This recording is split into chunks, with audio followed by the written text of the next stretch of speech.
Presiden Joko Widodo mengingatkan seluruh pihak untuk tidak lengah menyikapi penurunan kurva kasus COVID-19 nasional. Menurut Jokowi, hal tersebut bukan berarti bahwa pandemi COVID-19 sudah mulai berakhir. Kita simak laporan selengkapnya bersama Rini Hairani. Upaya menekan kasus aktif ini harus terus dilakukan. Presiden Joko Widodo mengakui saat ini kasus COVID-19 di Indonesia sudah mulai melandai. Meski demikian, ia tetap meminta masyarakat untuk tidak berpuas diri dan merasa situasi COVID-19 di Indonesia sudah terkendali. Dalam keterangan yang diunggah dari kanal YouTube Sekretariat Presiden Minggu malam, Kepala Negara mengatakan, tren kesembuhan pasien COVID-19 terus meningkat serta kasus aktif COVID-19 menurun di angka 100 ribuan. Penurunan kasus aktif ini salah satunya karena pemberlakuan pembatasan kegiatan masyarakat atau PPKM Mikro serta program vaksinasi COVID-19 yang dijalankan pemerintah sejak Januari 2021. Kendati demikian, Jokowi mengingatkan masyarakat untuk tetap waspada serta tidak meremehkan COVID-19. Pasalnya hingga kini, pandemi COVID masih melanda Indonesia.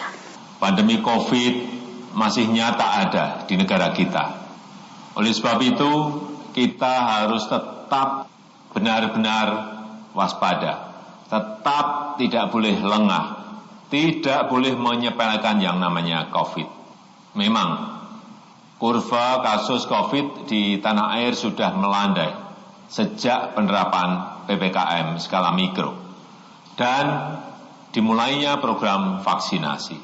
Memang, tren kesembuhan terus meningkat dan bahkan hari ini jumlah kasus aktif berada di 100 ribu orang. Kemudian ada penurunan kasus harian. Tapi jangan dulu berpuas diri.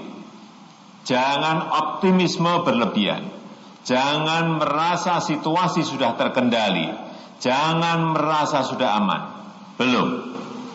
Sementara itu sebelumnya juru bicara vaksinasi COVID-19 Kementerian Kesehatan Siti Nadia Tarmizi meminta masyarakat untuk tetap waspada dan tidak abai dalam menerapkan protokol kesehatan yang dapat memicu penularan virus corona. Pasalnya Kementerian Kesehatan mewaspadai potensi munculnya super spreader atau kemampuan individu menularkan COVID ke banyak orang dari sejumlah klaster yang ditemukan selama bulan Ramadan ini. Seperti kasus yang terjadi pada klaster Taraweh di Banyumas, di mana terdapat 1 jemaah yang positif COVID-19 namun dapat menulari 51 jemaah saat sholat Taraweh.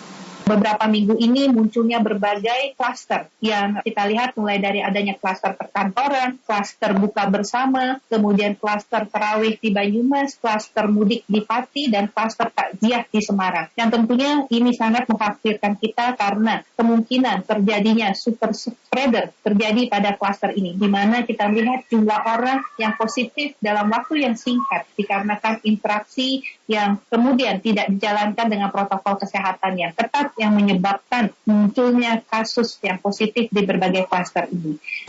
Sebagaimana diketahui, belakangan kerumunan justru terjadi di wilayah Tanah Abang dan sekitarnya. Masyarakat tampak berdesakan, berbelanja, bahkan mengabaikan protokol kesehatan, baik itu menggunakan masker, menjaga jarak, hingga mencuci tangan.